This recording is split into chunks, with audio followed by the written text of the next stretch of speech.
InsyaAllah pada kesempatan yang terbatas ini kita akan melanjutkan kajian yang cukup lama tertunda tentang Al-Hikam wal-Ibar. Al-Hikam iaitu kita mengambil hikmah, adapun Al-Ibrah kita mengambil ibrah. Al-Ibar kita mengambil ibrah. Mengambil hikmah biasanya cenderung dari kisah-kisah yang baik dan kisah-kisah yang positif. Sedangkan ibrah biasanya cenderung dari kisah-kisah yang aneh atau kisah-kisah yang buruk. Kita berharap Bapak Ibu yang dimuliakan Allah, setelah kita wafat nanti, orang mengambil hikmah dari kisah hidup kita, bukan mengambil ibrah. Ini sedikit perbedaan makna antara hikmah dan ibrah. Dua-duanya sama-sama pelajaran, tetapi berbeda antara maksud dari hikmah dan maksud dari ibrah. Dan tentu kerana kajian kita Al-Hikam wal-Ibar, maka tidak lepas dari kisah-kisah yang sudah kita mulai dengan kisah-kisah yang ada dalam Al-Quran. Kita sudah mulai dengan kisah Ashabul Kahfi, dan kita sudah mengambil hikmah dari kisah tersebut. Lalu kita mengisahkan tentang Dhu al-Jannatain, Sahibul Jannatain, dan kita sudah mengambil ibrah dari kisah tersebut. Lalu kita sudah mengambil hikmah dari kisah Nabi Musa dan Nabi Khidir, dan kita juga sudah mengambil hikmah dari kisah Dzulqarnain dari surat Al-Kahf. Kemudian kita juga sudah bercerita tentang Ashabul Ukhdud yang Allah ceritakan dalam surat Al-Buruj. Dan kita juga sudah bercerita tentang Ashabul Fil yang Allah kisahkan dalam surat Al-Fil. Sekarang Bapak Ibu, kita mundur ke surah Al-Baqarah, dan kita akan sama-sama menyelami kisah untuk mengambil hikmah dan ibrah dari kisah suatu kaum yang paling banyak Allah ceritakan dalam Al-Quran. Kenapa paling banyak? Karena memang Nabi yang diutus kepada mereka adalah Nabi yang paling banyak, yaitu kisah tentang Bani Israel, yang dalam episod kali ini adalah kisah tentang Talut dan Jalut serta kisah Tabut. Bukan Tabui, Tabut. Beda Bapak Ibu. Jadi dalam Al-Quran Bapak Ibu dikisahkan ada istilahnya Tabut. Dan ada dua nama yang muncul dari kalangan Bani Israel, dari kisah Bani Israel, yaitu Talut dan Jalut. Apa ceritanya? Ternyata Bapak Ibu dimuliakan Allah Subhanahu wa taala, setelah Nabi Musa wafat, Allah Subhanahu wa taala terus mengutus nabi untuk Bani Israel.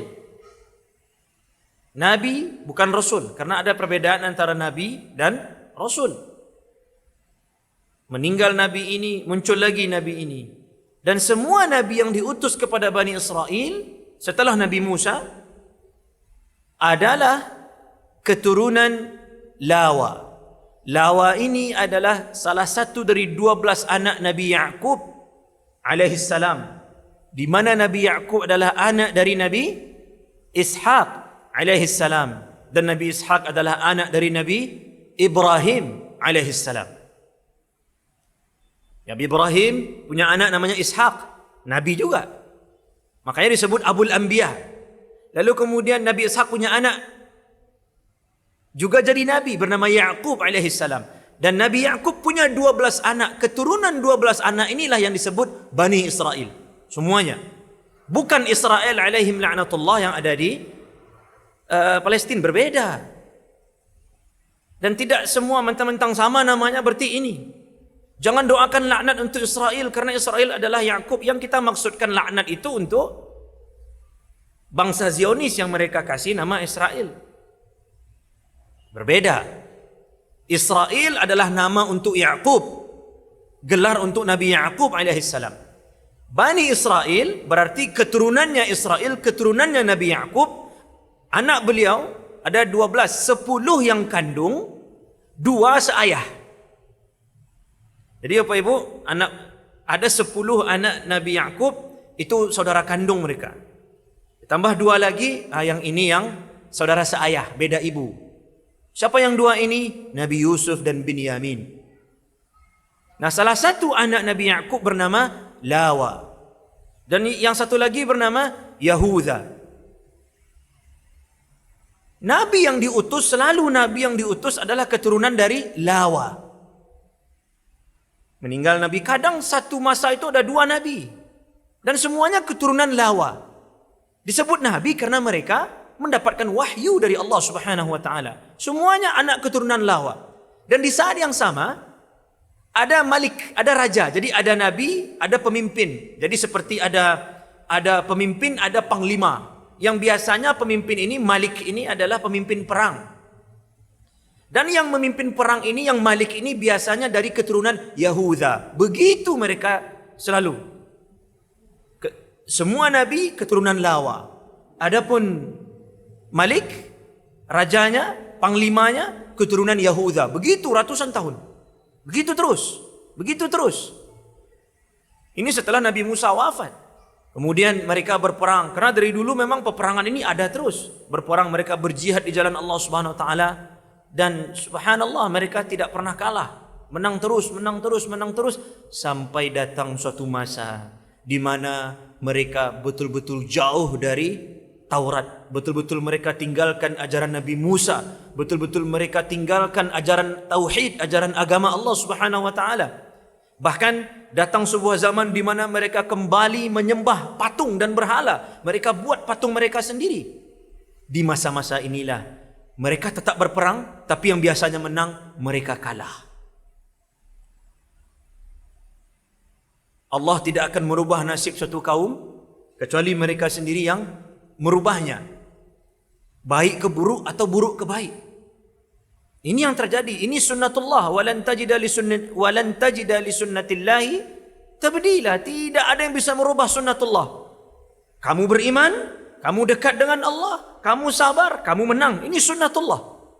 Tidak tentang banyak, tidak tentang kekuatan, tetapi tentang seberapa dekat kita dengan Allah Subhanahu wa taala. Wa man nasru illa min indillah. Karena tidak ada kemenangan kecuali dari Allah Subhanahu wa taala.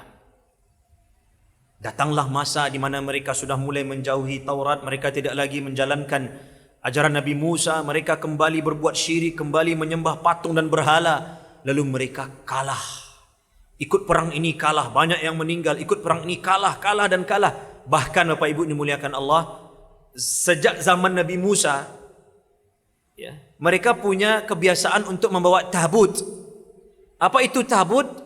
Ya, dikatakan oleh para mufassir seperti sebuah kotak yang isinya benda-benda yang diberkahi Allah, milik Nabi Musa dan Nabi Harun, yang diletakkan dalam kotak tersebut.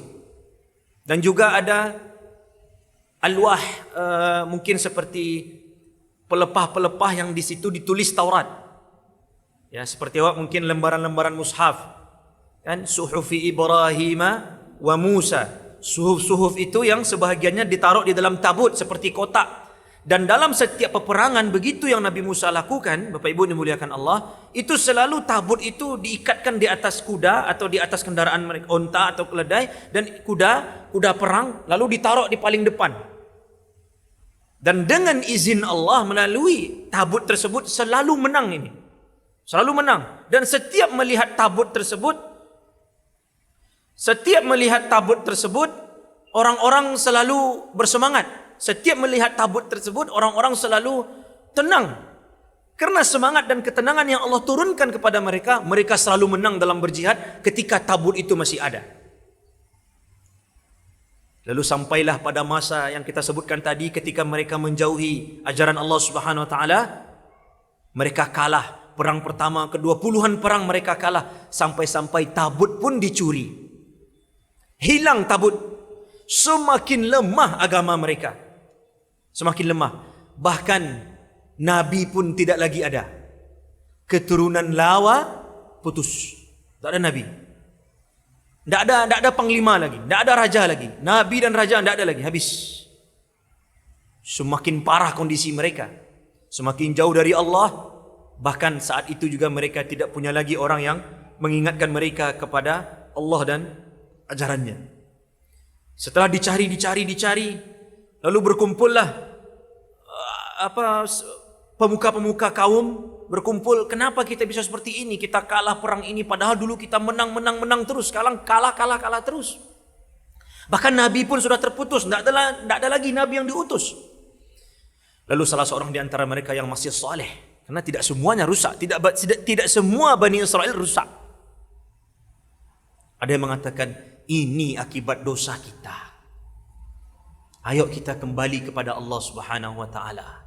Dan langkah pertama yang mereka lakukan adalah mencari keturunan lawa. Mencari nabi, karena mereka butuh nabi.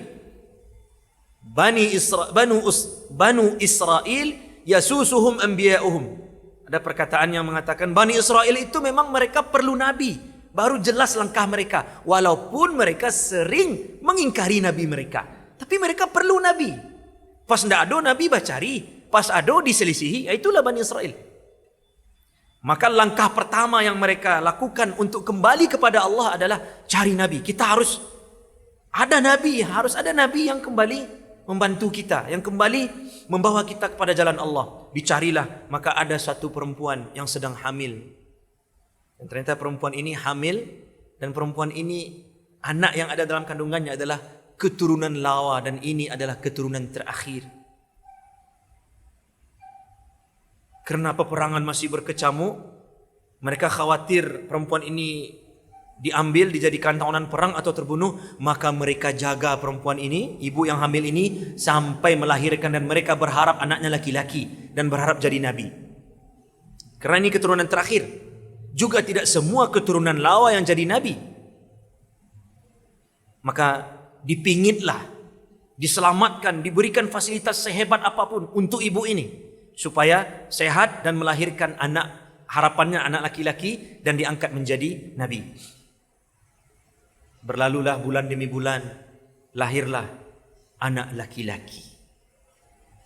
Dan anak ini diberi nama Syamwil atau Samuel. Nah, mungkin ini juga yang menjadi dasar nama orang Inggris Samuel. Mungkin. Dan nama Syamwil ini disebutkan oleh Ibnu Katsir dalam buku beliau Al-Bidayah wan Nihayah. Dalam tafsir beliau juga disebutkan Syamwil. Syamwil itu Bapak Ibu dalam bahasa mereka artinya adalah dikabulkannya permintaanku. Nah, itu arti Syamwil. Kenapa? Karena memang ibu yang hamil tadi, yang mengandung keturunan lawa tadi, itu beliau juga berdoa kepada Allah agar anaknya laki-laki. Dan ternyata diberikan oleh Allah anak laki-laki, maka diberi nama Syamwil. Adapun ayahnya, suami dari ibu ini sudah meninggal dalam peperangan.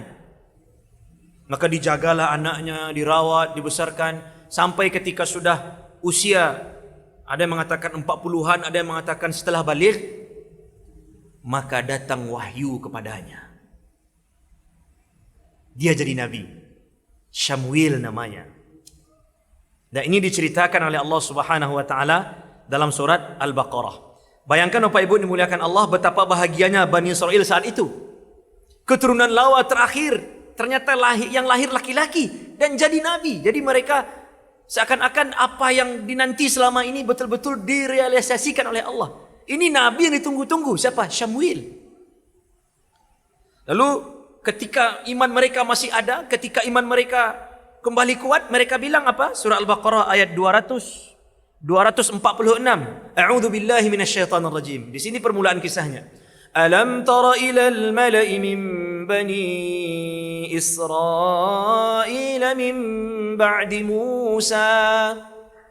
Wahai Muhammad, sini saya ceritakan kata Allah.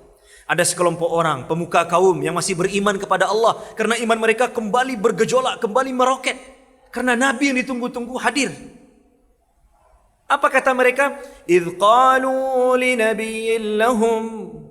Mereka berkata kepada nabi mereka, Ib'ath lana malikan nuqatil fi sabilillah. Wahai Syamwil, engkau nabi kami. Engkau mendapatkan wahyu dari Allah. Engkau mendapatkan petunjuk dari Allah. Tolong tunjuk satu malik, satu raja, satu panglima Untuk apa? Nuqatil fi sabilillah. Agar kita kembali berjihad fi sabilillah. Mereka sebut fi sabilillah. Karena memang dasar permintaannya ini adalah iman. Mereka ingin membela agama Allah. Tidak semua Bani Israel rusak. Masih ada yang beriman. Nuqatil fi sabilillah. Tapi ternyata Syamuil alaihissalam, beliau ini Bapak Ibu dimuliakan Allah, sudah tahu sifat umatnya. Mereka minta ditunjuk suatu raja, suatu panglima untuk memimpin perang di jalan Allah supaya lebih meluas lagi kekuasaan Bani Israel, supaya lebih meluas lagi agama Allah disebarkan. Apa kata Syamuil? Qala hal asaytum in kutiba alaikumul qitalu alla tuqatilu. Kalau diwajibkan kalian tidak perang. Itu kata Syamuil. Memang perangai Bani Israel seperti itu. Tepatlah firman Allah SWT ketika Allah berfirman, lima taquluna ma la taf'alun. Jadi sebenarnya ayat surat As-Saff itu ini bagi orang yang minta-minta jihad, yang minta-minta diberi beban, minta-minta diberi amanah, lalu setelah datang malah dia khianat. Bukan berarti ayat surah As-Saff itu untuk melemahkan dakwah, jangan berdakwah kalau belum baik. Itu syubhat yang datang. Sehingga banyak orang berhenti berdakwah gara-gara mereka berhujah dengan surah As-Saff itu. Ya ayyuhalladzina amanu lima taquluna ma la taf'alun kabura maqtan 'indallah an taqulu ma la taf'alun. Allah akan besar kebencian di sisi Allah bagi kalian ketika kalian mengatakan apa yang tidak kalian lakukan. Maksudnya seperti ini. Minta amanah, minta kewajiban, minta kerja, pas dikasih malas, pas dikasih banyak cerita. Qalu da'u lana rabbaka yubayyin lana ma hi. Ketika Bani Israel diperintahkan menyembelih sapi, dimintanya sapi yang bagaimana, yang warna apa dan seterusnya. Pas datang, pertanyaan mereka itu sebenarnya agar mereka tidak jadi melakukan. Lima taquluna ma la taf'alun. Ayat di surah As-Saff itu sebenarnya juga untuk orang-orang munafik yang sengaja menampakkan kehebatannya, menampakkan kealimannya, ditampakkan, diucapkan, distatuskan, diupdate seakan-akan dia alim, seakan-akan dia abid, dia taat. Padahal ketika antara dia dan Allah di kamarnya, di rumahnya, sendirian di kantor, sendirian di mobil, Allah yang tahu. Itu tujuan ayat. Jadi jangan sampai surah As-Saff itu menjadi syubhat, tidak jadi berdakwah. Gara-gara apa? Itulah saya masih belum baik. Siapa di antara dai di dunia ini yang tidak melakukan keburukan? Siapa dai di dunia ini yang melakukan semua yang ma'ruf dan meninggalkan semua yang mungkar? Tidak ada. Hanya Rasulullah yang maksum. Kalaulah syubhat tadi terpakai, maka tidak ada satupun dakwah yang tersyiar. Tentu juga ayat ini adalah motivasi bagi para dai untuk selaras apa yang dia ucapkan dengan apa yang dia kerjakan. Jadi jangan sampai gara-gara ayat ini malah tidak jadi berdakwah. Qala hal asaytum in kutiba alaikumul qitalu alla tuqatilu.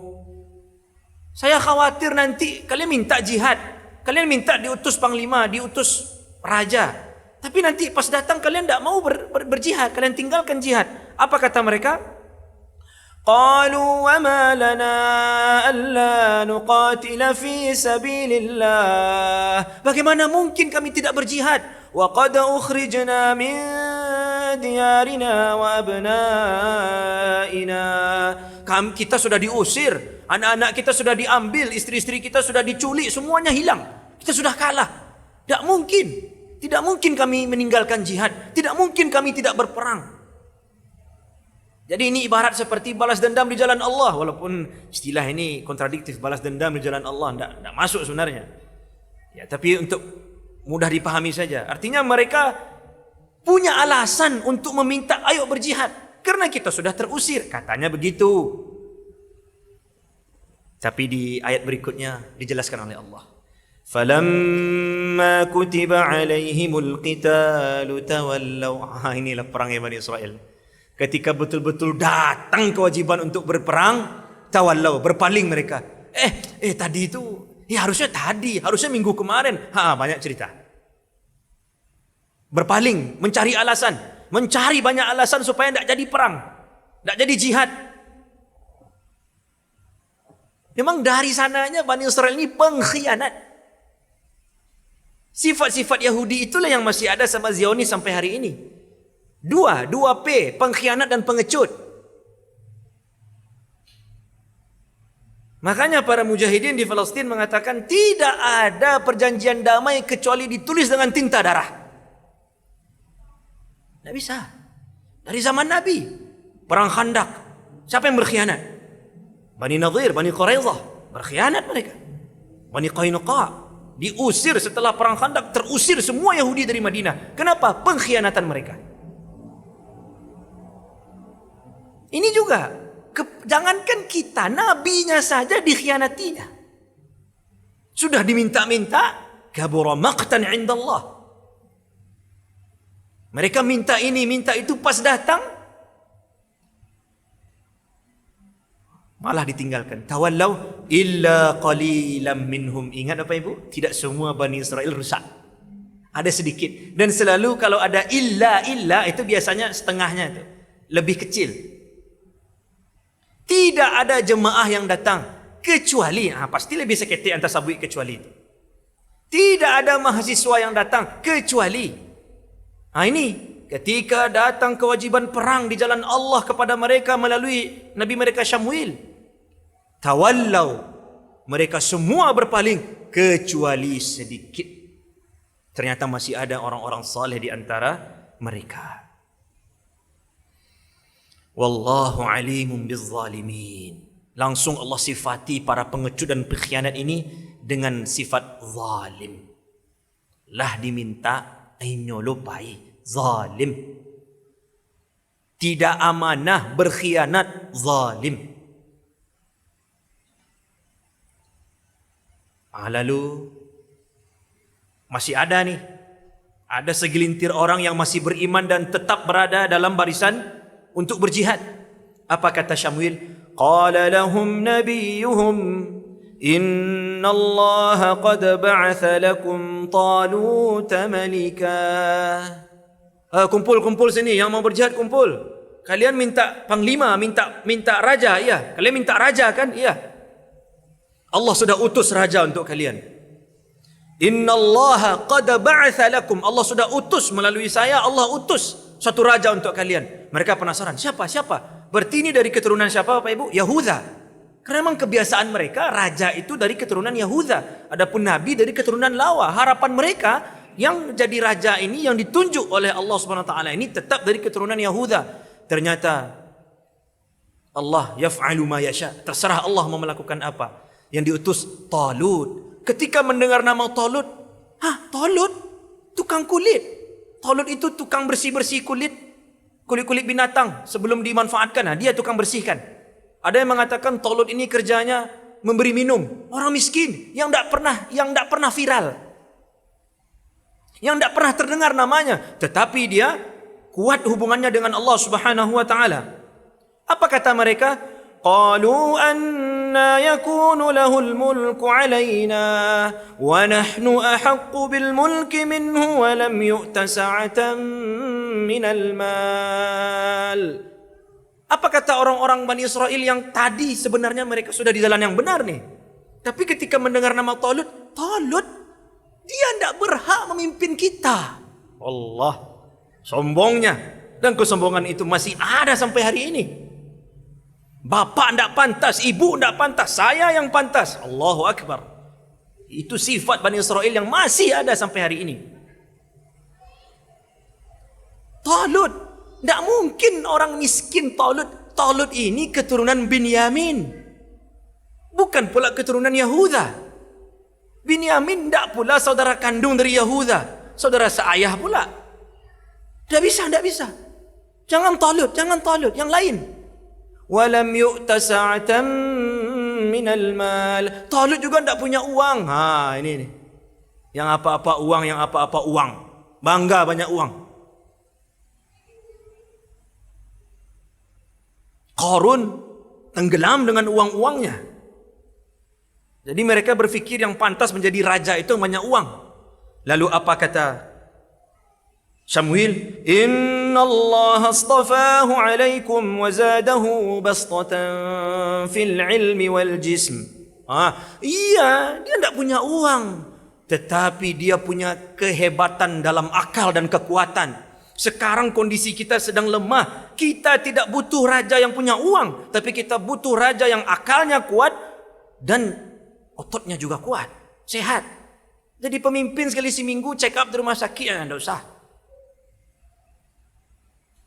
Ada acara diundang, datang ya Pak Gubernur. Jadi, maaf Pak Gubernur mencret. Oh maaf Pak Gubernur paniang. Oh Pak Presiden yang sakit-sakit tidak usah jadi pemimpin.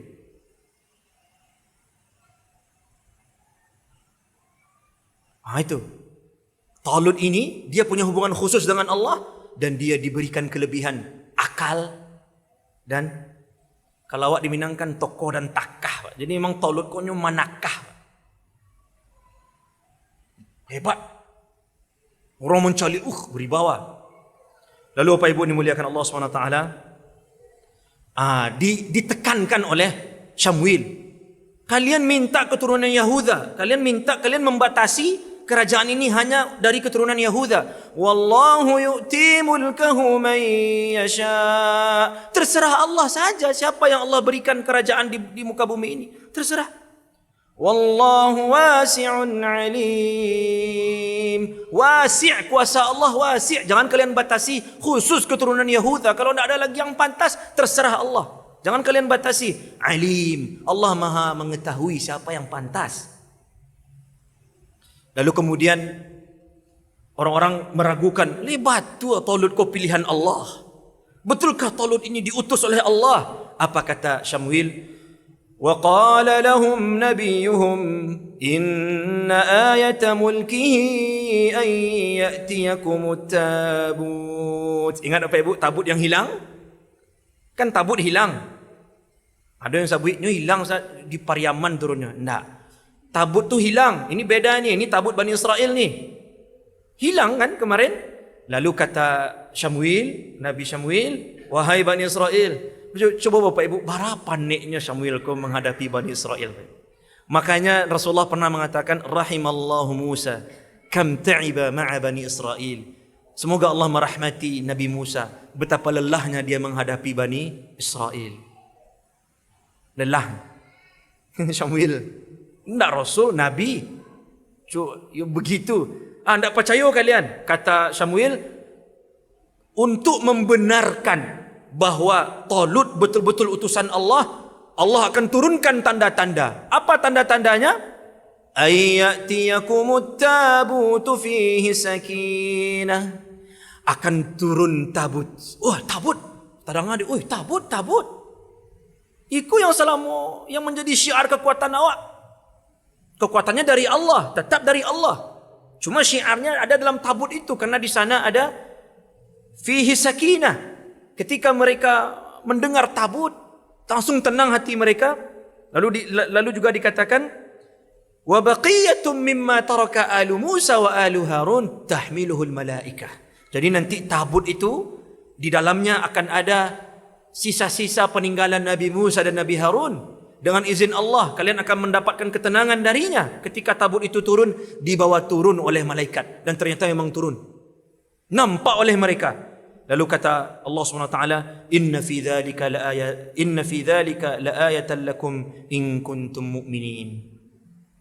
Maka bergeraklah. Batu aku. Yulah, berarti Talut ku adalah pilihan Allah. Maka berkumpullah 80,000 pasukan di bawah kepemimpinan Talut. Lalu mereka berjalan.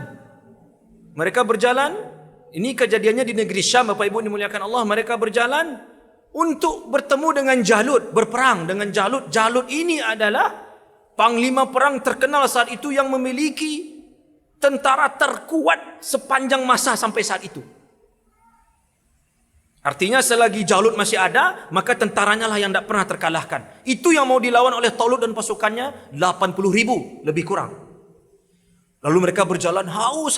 Falamma fasala Talut bil junud qala innallaha mubtaliikum binahar. Karena musim panas mereka haus, mereka bilang, bila lawak sampai ke jadi ada sebuah sungai namanya Nahrus Syariah. Sungai ini dulu membatasi antara Palestin dengan Yordania. Ada sungai. Jadi mereka sudah, kapan kita sampai ke sungai, kita mau minum. Pas sudah sampai di sungai, apa kata Talut? Pengumuman. Semua diam karena panglima perang memberikan pengumuman.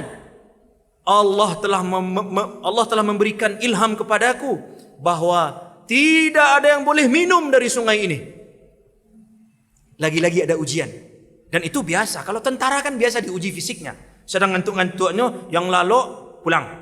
Kan kalau namanya tentara biasa diuji fisiknya. Tapi mereka Bapak Ibu, ya Bani Israel, nabinya saja diselisihi apalagi raja. Kemudian Bapak Ibu dimuliakan Allah, apa kata Talut? Faman syariba minhu falaysa minni wa man lam yat'amhu fa innahu minni illa man ightarafa ghurfatan biyadihi. Yang minum air sungai ini maka pulanglah, tidak usah ikut berperang, kamu tidak lulus ujian.